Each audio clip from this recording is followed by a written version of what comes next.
In today's video, I'm going to teach you how to change default reply all to reply in Outlook.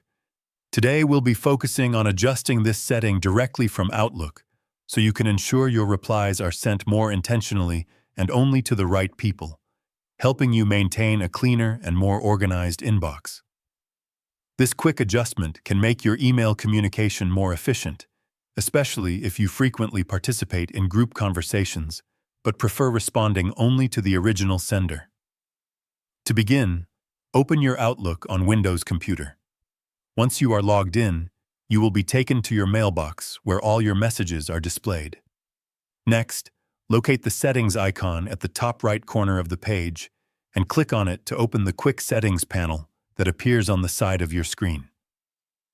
From there, select the option that allows you to view all Outlook settings to access the full configuration menu.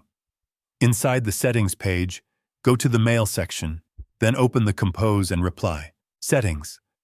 Scroll through until you find the Reply Preferences area where you can adjust how your messages are handled.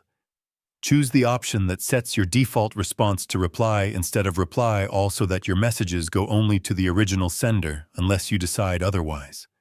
Once you are done, simply exit the settings panel and your changes will be saved automatically without needing any additional confirmation.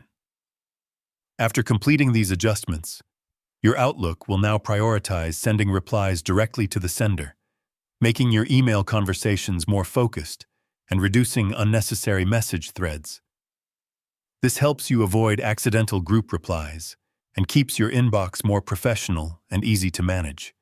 It is a simple change, but it can significantly improve how you handle daily communication, especially in busy email environments.